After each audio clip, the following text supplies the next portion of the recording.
ನಮಸ್ಕಾರ ಸ್ನೇಹಿತರೆ, MR ಲರ್ಡ್ಸಿಂಗ್ Kannada YouTube ಚಾನಲ್ಗೆ ತಮಗೆಲ್ಲರಿಗೂ ಪ್ರೀತಿಯ ಸ್ವಾಗತ.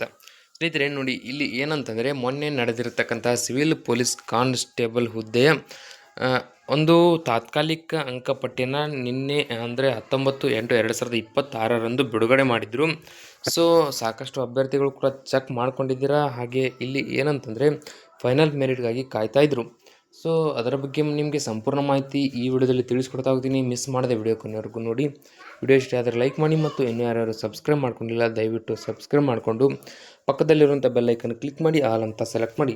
ಯಾಕಂದರೆ ಮುಂದೆ ನಾವು ಯಾವುದೇ ವಿಡಿಯೋ ಬಿಟ್ಟರೆ ನಿಮಗೆ ತಟ್ಟಂಥ ನೋಟಿಫಿಕೇಶನ್ ಬರುತ್ತೆ. ಹಾಗೆ ಇದೇ ರೀತಿ ಎಲ್ಲ ಲೇಟೆಸ್ಟ್ ಅಪ್ಡೇಟ್ಗಳಿಗಾಗಿ ನಮ್ಮ ಚಾನಲ್ ಮಿಸ್ ಮಾಡದೆ ಸಬ್ಸ್ಕ್ರೈಬ್ ಮಾಡ್ಕೊಳ್ಳಿ. ಈ ಒಂದು ವಿಡಿಯೋ ನಿಮ್ಮ ಫ್ರೆಂಡ್ಸ್ಗಳಿಗೆ ಮಿಸ್ ಮಾಡದೆ ಶೇರ್ ಮಾಡಿ. ಯಾಕಂದರೆ ನೋಡಿ, ಸಾಕಷ್ಟು ಅಭ್ಯರ್ಥಿಗಳು ಸಿವಿಲ್ PC ಹುದ್ದೆ ಎಕ್ಸಾಮನ್ನು ಬರೆದು ಫೈನಲ್ ಮೆರಿಟ್ಗಾಗಿ ಕಾಯ್ತಾ ಇದ್ದೀರಾ. ಸೊ ಅದಕ್ಕೆ ಸಿಹಿ ಸುದ್ದಿ ಏನಂತಂದರೆ ನೋಡಿ, ಸಿವಿಲ್ ಪೊಲೀಸ್ ಕಾನ್ಸ್ಟೇಬಲ್ ಹುದ್ದೆಗಳ ಅಂತಿಮ ಅಂಕಪಟ್ಟಿಯನ್ನು ಪ್ರಕಟ ಮಾಡಿದ್ದಾರೆ. ಸೊ ಇದರ ಬಗ್ಗೆ ಸಂಪೂರ್ಣ ಮಾಹಿತಿ ನೋಡ್ತಾ ಹೋಗೋಣ. ಕರೆಕ್ಟಾಗಿ ನೋಡ್ಕೊಳ್ತಾ ಹೋಗಿ.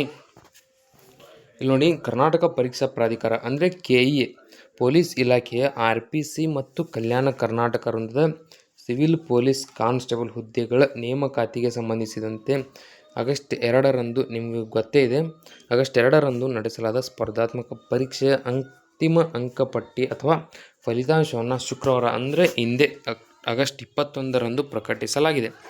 ಸೊ ಕರೆಕ್ಟಾಗಿ ನೋಡ್ಕೊಳ್ಳಿ. ಇದೇ ರೀತಿ ಲೇಟೆಸ್ಟ್ ಅಪ್ಡೇಟ್ಗಳು ನಮ್ಮ ಚಾನಲ್ನಲ್ಲಿ ಸಿಗ್ತಾ ಇರುತ್ತೆ. ಸೊ ದಯವಿಟ್ಟು ಸಬ್ಸ್ಕ್ರೈಬ್ ಮಾಡ್ಕೊಳ್ಳಿ. ಇಲ್ಲಿ ನೋಡ್ತಾ ಹೋಗಿ, ಅಭ್ಯರ್ಥಿಗಳು ಗಳಿಸಿದ ಅಂಕಗಳ ತಾತ್ಕಾಲಿಕ ಫಲಿತಾಂಶವನ್ನು ಆಗಸ್ಟ್ 15ರಂದು ಪ್ರಕಟಿಸಿ ಆಗಸ್ಟ್ 17ರ ಒಳಗೆ ಆಕ್ಷೇಪಣೆ ಸಲ್ಲಿಸಲು ಅವಕಾಶವನ್ನು ಕೂಡ ನೀಡಿದರು. ಅಂದರೆ ತಾತ್ಕಾಲಿಕ ಒಂದು ಏನಪ್ಪ ಅಂದರೆ ಫಲಿತಾಂಶನ ಬಿಡುಗಡೆ ಮಾಡಿದರು. ಅದರೊಳಗಾಗಿ ನಿಮಗೆ ಏನೇ ಡೌಟ್ ಅಥವಾ ಆಕ್ಷೇಪಣೆ ಇದ್ದರೆ ಆಕ್ಷೇಪಣೆ ಸಲ್ಲಿಸಲಿಕ್ಕೆ 2 ದಿನಗಳ ಕಾಲಾವಕಾಶನ ನಿಮಗೆ ಕೊಟ್ಟಿದ್ದರು.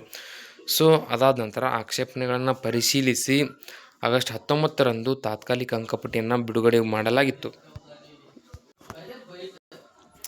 ಸೊ ಇದು ಪ್ರೊಸೆಸಿಂಗ್ ಮುಗಿದ ನಂತರ ನೋಡಿ, ಅಧಿಸೂಚನೆಯಲ್ಲಿ ತಿಳಿಸಿರುವಂತೆ ಕನಿಷ್ಠ 30 ಹಾಗೂ ಅದಕ್ಕಿಂತ ಹೆಚ್ಚು ಅಂಕಗಳನ್ನು ಗಳಿಸಿರುವ ಅಭ್ಯರ್ಥಿಗಳ ಜಿಲ್ಲಾವಾರು ಅಂತಿಮ ಆಯ್ಕೆ ಅಂಕಪಟ್ಟಿಯನ್ನು ಇದೀಗ ಪ್ರಾಧಿಕಾರದ ಅಧಿಕೃತ ಜಾಲತಾಣ CETonline.karnataka.gov.in ನಲ್ಲಿ ಪ್ರಕಟಿಸಲಾಗಿದೆ. ಸೊ ಇನ್ನೊಂದು ಏನಂತಂದರೆ, ಅಭ್ಯರ್ಥಿಗಳು ಕೇಳ್ತಾಯಿದ್ರು, ಅಂದರೆ ಕಮೆಂಟ್ ಮಾಡ್ತಾಯಿದ್ರು ಏನಂತಂದರೆ, ನಂದು 30+ ಆಗಿದೆ, 40+ ಆಗಿದೆ, 50+ ಆಗಿದೆ, ಆದರೂ ಕೂಡ ನಂದು ಲಿಸ್ಟ್ ಅಥವಾ ರ್ಯಾಂಕ್ ಲಿಸ್ಟ್ನಲ್ಲಿ ನನ್ನ ಹೆಸರು ಬಂದಿಲ್ಲ ಅಂತ ಕೇಳ್ತಾಯಿದ್ರು. ಸೊ ಈಗ ಅಂತಿಮ ಅಥವಾ ಫೈನಲ್ ಮೆರಿಟ್ ಲಿಸ್ಟನ್ನು ಬಿಡುಗಡೆ ಮಾಡಿದ್ದಾರೆ.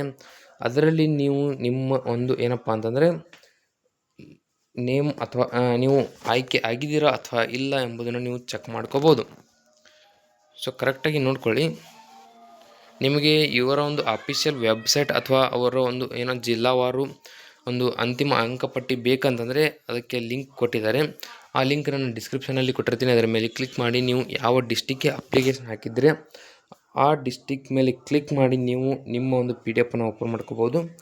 ಈಗ ನೋಡಿ, ಈ ಅಂತಿಮ ಅಂಕಪಟ್ಟಿಯನ್ನು ಪೊಲೀಸ್ ಇಲಾಖೆಗೆ ಹಸ್ತಾಂತರಿಸಲಾಗುವುದು.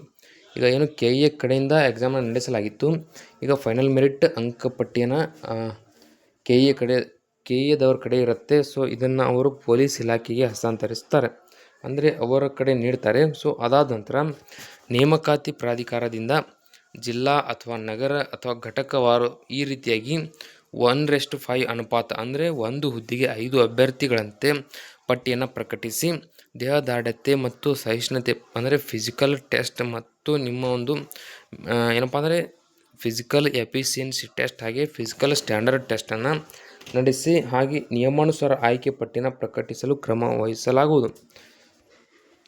ಸೊ ನಿಮಗೆ ಕಲ್ಯಾಣ ಕರ್ನಾಟಕ ಅಂತಿಮ ಆಯ್ಕೆ ಪಟ್ಟಿ ಲಿಂಕ್ ಆಗಿರ್ಬೋದು ಅಥವಾ RPC ಅಭ್ಯರ್ಥಿಗಳ ಅಂತಿಮ ಫೈನಲ್ ಮೆರಿಟ್ ಲಿಸ್ಟ್ PDF ಆಗಿರ್ಬೋದು, ಎರಡು ಬೇಕಂದರೆ ನನ್ನ ವಿಡಿಯೋ ಕೆಳಗಡೆ ಡಿಸ್ಕ್ರಿಪ್ಷನಲ್ಲಿ ಟೆಲಿಗ್ರಾಮ್ ಚಾನಲ್ ಲಿಂಕ್ ಕೊಟ್ಟಿರ್ತೀನಿ. ಅವುಗಳ ಮೇಲೆ ಕ್ಲಿಕ್ ಮಾಡಿ ಟೆಲಿಗ್ರಾಮ್ಗೆ ಜಾಯ್ನ್ ಆಗಿ ಅದರಲ್ಲಿ ನಿಮಗೆ 2 PDFಗಳು ಸಿಗುತ್ತೆ. ಸೊ ಇಲ್ಲಿ ಏನು ಹೇಳಬೇಕಂತಂದರೆ ಕರೆಕ್ಟಾಗಿ ನೋಡ್ಕೊಳ್ಳಿ. ಜಿಲ್ಲಾವಾರು ಕನಿಷ್ಠ 30 ಹಾಗೂ ಅದಕ್ಕಿಂತ ಹೆಚ್ಚು ಅಂಕಗಳನ್ನು ಗಳಿಸಿರುವ ಎಲ್ಲ ಅಭ್ಯರ್ಥಿಗಳ ಹೆಸರು ಜಿಲ್ಲಾವಾರು ಅಂತಿಮ ಅಂಕಪಟ್ಟಿಯಲ್ಲಿ ಪ್ರಕಟಿಸಿದ್ದಾರೆ. ಸೊ ಅಫಿಷಿಯಲ್ ವೆಬ್ಸೈಟ್ ಕೂಡ ಡಿಸ್ಕ್ರಿಪ್ಷನಲ್ಲಿ ಇರುತ್ತೆ. ಅಥವಾ ನಿಮಗೆ ಫೈನಲ್ PDF ಬೇಕಂದರೆ ಟೆಲಿಗ್ರಾಮ್ ಚಾನಲ್ಗೆ ಜಾಯ್ನ್ ಆಗಿ ನೀವು ನಿಮ್ಮ ಹೆಸರನ್ನ ಚೆಕ್ ಮಾಡ್ಕೋಬೋದು. ಸೊ ಈ ಒಂದು ವಿಡಿಯೋದಲ್ಲಿ ಇಷ್ಟೇ ಇರುತ್ತೆ. ವಿಡಿಯೋದಲ್ಲಿ ನಿಮ್ಗೆ ಏನಾದರೂ ಡೌಟ್ ಇದ್ದರೆ ಕಮೆಂಟ್ ಮಾಡಿ, ಮತ್ತು ಇನ್ನೂ ಯಾರ್ಯಾರು ಸಬ್ಸ್ಕ್ರೈಬ್ ಮಾಡ್ಕೊಂಡಿಲ್ಲ ದಯವಿಟ್ಟು ಸಬ್ಸ್ಕ್ರೈಬ್ ಮಾಡ್ಕೊಂಡ್ರಿ, ಯಾಕಂತಂದರೆ ಇದೇ ರೀತಿ ಲೇಟೆಸ್ಟ್ ಅಪ್ಡೇಟ್ಗಳು ಬರ್ತಾ ಇರುತ್ತೆ. ಸೊ ಈ ಒಂದು ವಿಡಿಯೋ ನಿಮ್ಮ ಫ್ರೆಂಡ್ಸ್ಗಳಿಗೂ ಕೂಡ ಶೇರ್ ಮಾಡಿ, ಅವರಿಗೆ ಕೂಡ ತುಂಬ ಸಹಾಯವಾಗುತ್ತೆ.